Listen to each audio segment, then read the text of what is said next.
Hi everyone, welcome and welcome back to my channel. It has been a minute since I have sat down, edited, and even filmed a video, but I really wanted to come on here and just let you guys know that I'm doing well and just answer any questions that you had. I asked you all on Instagram if you had any questions about me after Korea, my current job, living in Mexico, being black in Mexico. So that's what we're going to be talking about today in this video. I'm also going to be doing this makeup look, which is inspired by the incredible Jackie Aina. I'm pretty sure everyone on YouTube knows Jackie Aina. She is such a powerful inspiration to me, not only as a content creator on YouTube and other platforms, but just as a black woman and how much she uplifts and just helps black women and just the black community in general. She is such a powerful voice for us. I honestly just appreciate all of the things that she does. And not only that, but she has been able to grow and evolve her content throughout the years that she's been on YouTube, and it's just been amazing to watch and see how she's growing and just how much bigger and bigger that she gets. It honestly really inspires me and makes me happy. Speaking of incredible, inspiring, and amazing women that uplift their community, that leads me to today's sponsor, which is Ana Luisa. You all know that I have been partnering with Ana Luisa since I've been in Korea for I don't even know how long it's been now. 2 years, maybe? It's been a while, but I love Ana Luisa. I love their message. I love their brand. I love their pieces. I wear them all of the time, and I'm always getting compliments about them anywhere that I wear them to. If you have never heard of Ana Luisa, they are a sustainable jewelry company brand that makes long-lasting tarnish-free pieces that are not expensive and are going to break your wallet. They come in reusable and recyclable packaging. I love the little packages that the jewelry comes in. That's really great for traveling or even just storing your jewelry. Ana Luisa ships to countries all over the world, and their shipping is quick and efficient. I love the style of Ana Luisa's pieces. A lot of the jewelry that I like to wear are gold, they're dainty, they really fit my aesthetic very well, and so I love that about Ana Luisa. But they do also have a lot of more colorful, bolder pieces. Ana Luisa's pieces are such a great treat for either yourself or for a loved one as a gift, especially now that Mother's Day is coming. A lot of their pieces start at around $39 and go up, and they tend to have a lot of sales like this current sale right now. And you can also use my discount code for an additional % off. So it's a lot more affordable than other brands. I love how versatile their pieces are. I can wear them with any outfit, and I love them also helping the planet. If you're interested, you can check the link in my description box down below and use my code HEYAN20 for 20% off. Thank you again to Ana Luisa for sponsoring this video, and let's get into the Q&A. So like I said, this makeup look that I'm doing today is loosely inspired by these inspirational pictures that I found of Jackie. I love her makeup and I love the message that she spreads on her platform. It's really so inspiring and encouraging, especially as a content creator, and seeing how she started and where she came from to where she is now. Like, it's just incredible. I'm not going to be too focused and showing you what products I'm using exactly, but if there's a product that I'm using that you're interested in, you can let me know in the comment section down below and I'll be happy to let you know. So I asked you all questions on my Instagram stories, and I got quite a few questions that were mostly about like transitioning from living in Korea to now Mexico, the difference between teaching in Korea versus Mexico, how to even look into international school jobs. Some of them were repeated, so I'm just gonna answer them together. The first question is the things you don't miss about Korea, the things you do miss, and what's your favorite part of living in Mexico, and what's something that you miss about Korea. I think the biggest thing that I miss from living in Korea is just being able to travel to a lot of places easier, like having better access. If you have followed my journey of living in Korea, you know that I traveled a lot within Korea. Korea is such a small country that it's so easy for you to be able to travel from one city to another. Public transportation is just so efficient. A lot of cities aren't that far away from each other. There are bullet trains, there's planes, there's buses. There's so many different methods of transportation in Korea, and they're all very affordable. I never felt limited. I always felt like I could go to so many different places. I also miss my friends. Living in Korea for 3 years, they were like my support system. I didn't move to Korea with a friend or with family. The friendships that I made, I really valued and treasured those a lot. And I still do keep in contact with my friends from Korea. My favorite part of living in Mexico? of things that I like about living in Mexico.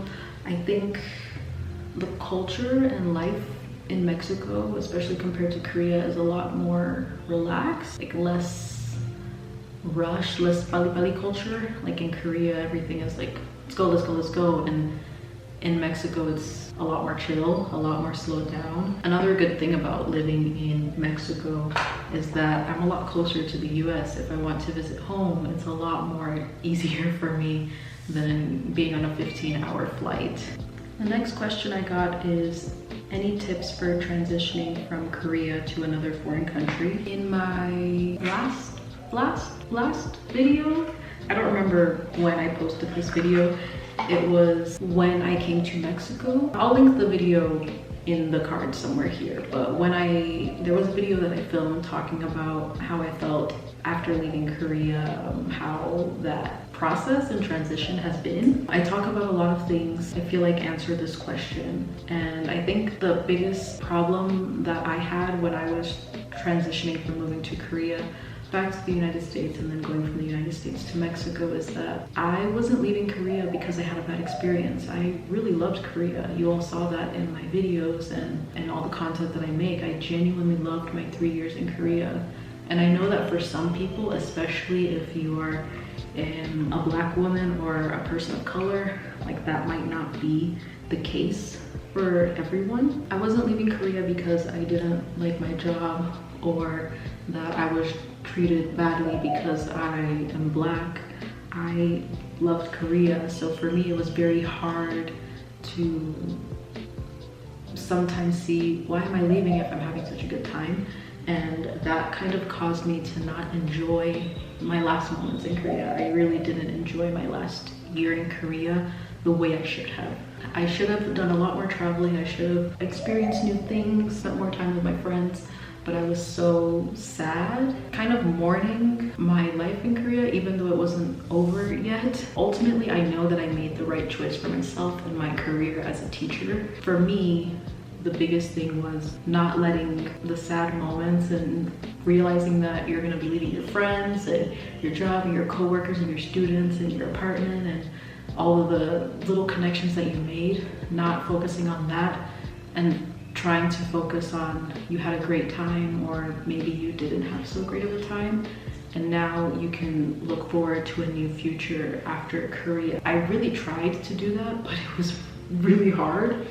But I do think that that would have made my transition a lot more smoother. I would have not been as sad after leaving Korea. But even when you leave Korea or wherever country that you're living in, it's going to be hard, especially if you really enjoyed your time there, if you really made a lot of friends or connections. I think also just mentally preparing yourself for the fact that you're going to be leaving and thinking of things that you should be prepared for, like your job situation, what is your family situation like, housing like when you go wherever you're going after Korea. I think it depends on you and your situation. Like, you know yourself better than I do.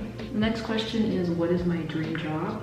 I don't know if I have a dream job. I think my dream job is just to be happy. I love teaching, I really do.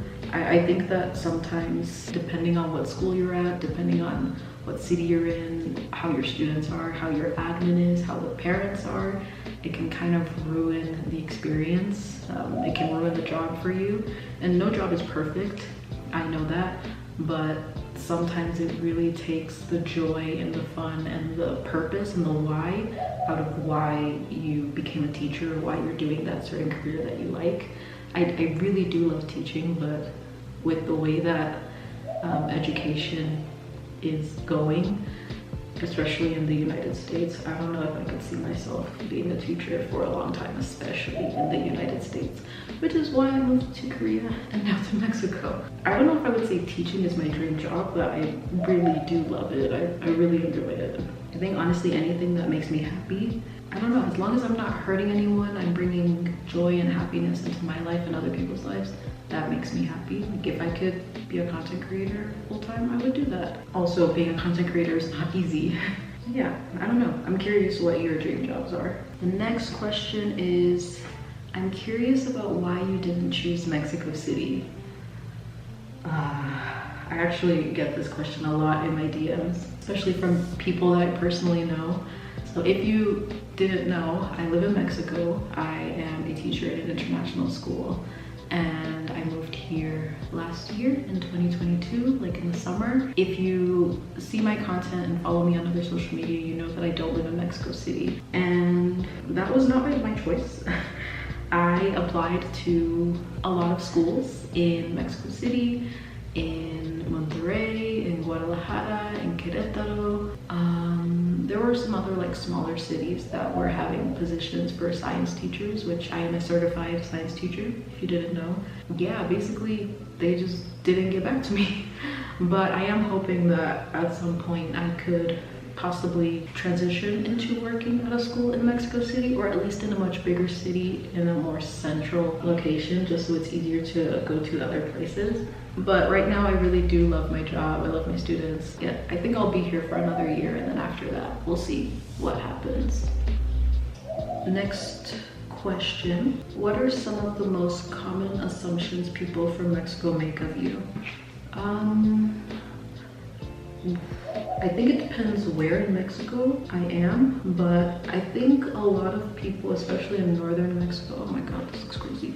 I think a lot of people in northern Mexico assume that I'm an American because northern Mexico is a lot closer to the United States. In Mexico City and like Cancun, I think most people just assume that I'm American. Something that would happen to me a lot in Korea still happens to me here in Mexico, is that a lot of people will come up to me and take pictures or ask to take a picture. I feel like it didn't happen as often in Korea for me. It happened a lot for my friends who are also Black. It still kind of surprises me when it happens, but I do think it's a lot more common for people to come up to me and ask me, oh, can I take a picture with you? You're so beautiful, or where are you from? And usually I say yes. Everyone's usually very nice and kind about it, and it's not like in a creepy way. I feel like it's happened a lot more once I dyed my hair like orange. I don't know what it is, maybe it's the hair. Usually it is when I wear my natural hair out like in an afro. How did you decide on Mexico for teaching, and do you have a qualified teaching certificate? So yes, I do have a qualified teaching certificate. My teaching certificate is from the state of Texas, and I am trained as a 7th through 12th, so middle school and high school science teacher. Having a teacher's license, especially from the US, Canada, the UK, Australia, New Zealand, and the international school world, that's like the bare minimum. Like, you need a qualified teaching license.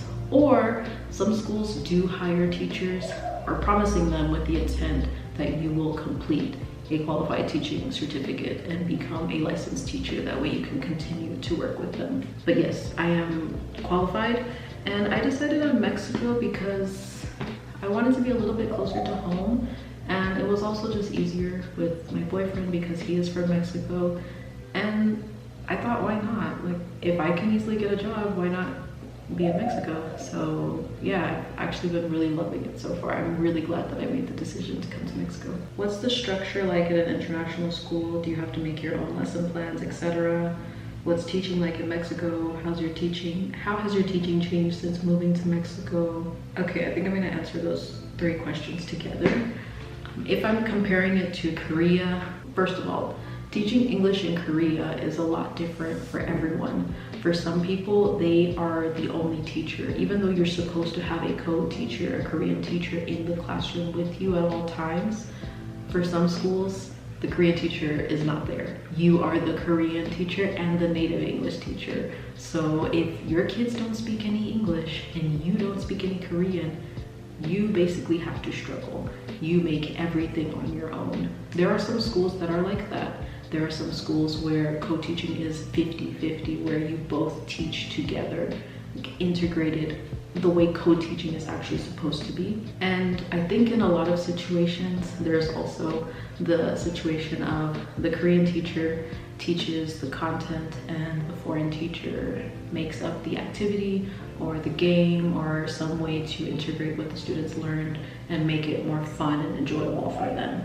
That was basically what I did in both of my schools in Korea the whole 3 years that I was there. And even though it was easy, I enjoyed it, it really was fun, and I did feel like I was making a difference in some of the students that just didn't understand the material with just learning from the Korean teacher. But for me, it just felt like I just play games, that's it. There are different scenarios that you could be in if you're teaching English in Korea. When it comes to international schools, you are the teacher. There's no Mexican teacher in the classroom with me. There's no Spanish teacher with you in the classroom if you're in Spain. Like, you are the teacher. You are the one that deals with classroom management. You are the one that makes the lesson plans. You are the one that has to look at the standards and contact parents and dealing with admin. In Korea, the Korean teacher did all of that. I never talk to parents. In international schools, it's you. There's no one else to do that for you. That was, honestly, it was something that I was a little bit worried about when I was transitioning from teaching in Korea to teaching in an international school, just because even though I did all of my teacher training and my undergrad, I knew what to do because I had been in Korea for 3 years in this kind of bubble.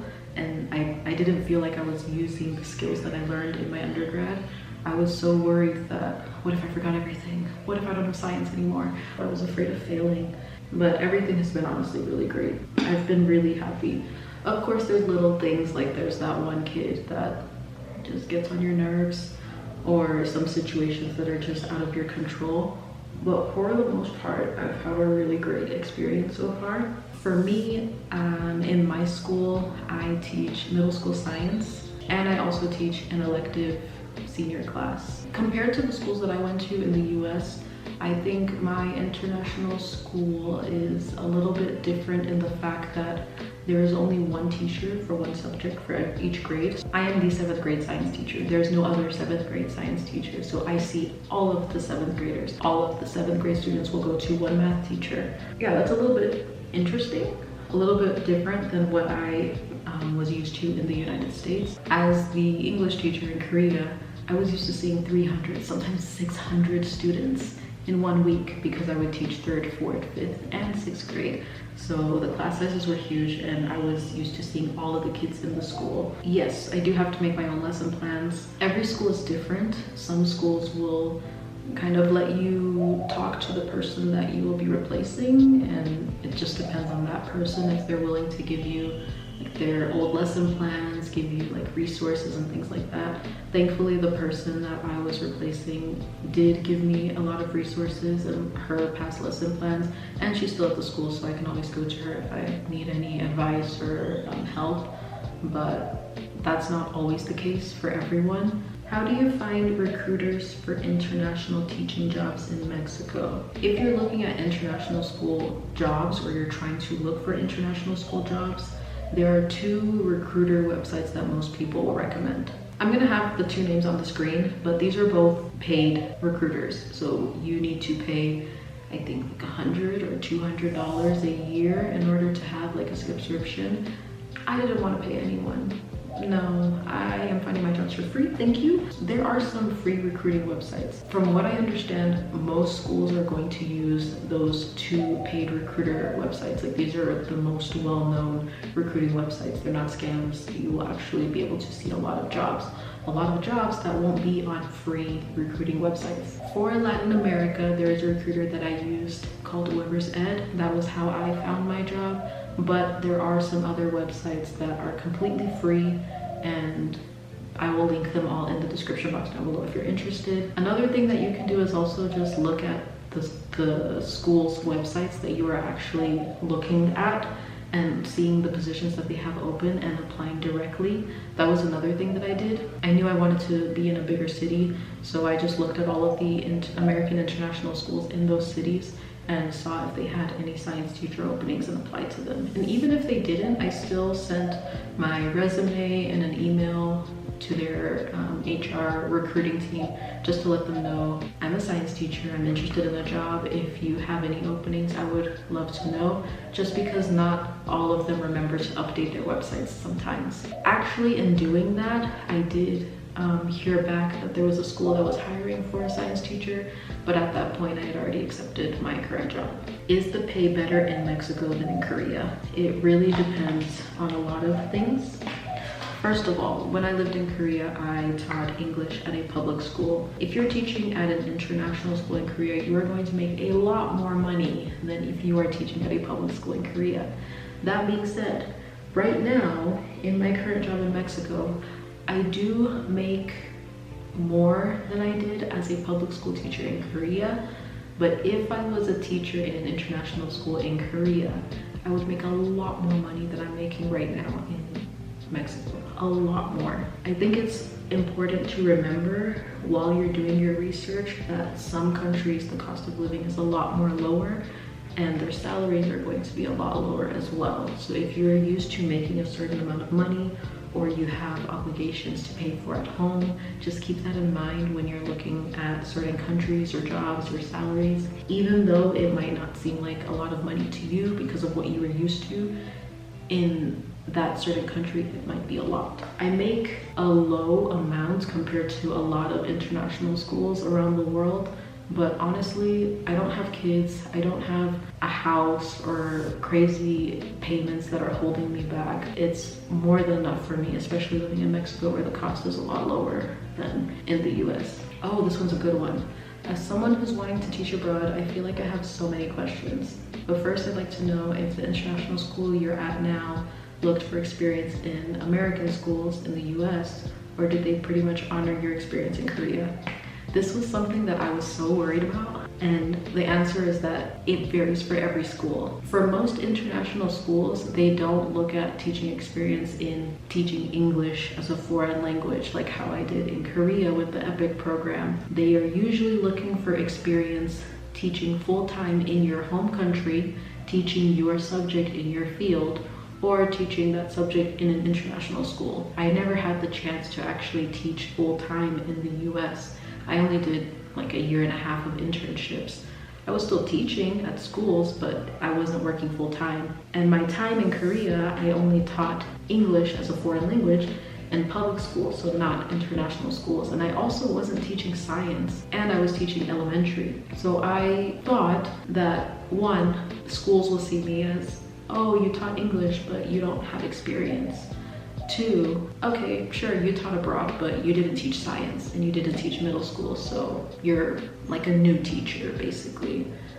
And that really worried me that I wouldn't be able to get a lot of jobs, and I feel like it really lowered my confidence. But thankfully, the school that I'm at, not only did they recognize my experience in Korea, they actually honored it. Again, not every school is going to honor your experience teaching English, or if you're not teaching in a US school or in an international school. For some countries, it is a lot harder, that they probably will not accept that unless you are in a math or science field. Math and science is a lot more competitive, and like they are needing math and science teachers. So it is more likely for you that you will probably get hired. Again, it just depends on the school. It also depends on if that school is like very popular and people want to apply there. In my interview with my current school, they did say that they would honor my 3 years in Korea because it shows that I've lived abroad. I'm not going to accept the job and then run after a month, like go back home because, oh, it's too difficult, I can't handle it. Being that I lived in Korea for 3 years shows them that I'm dedicated. I'm willing to learn about a new culture. I'm willing to stay for a long time, and that makes you more desirable than someone that maybe has never lived abroad but has experience teaching in their home country. Does that make sense?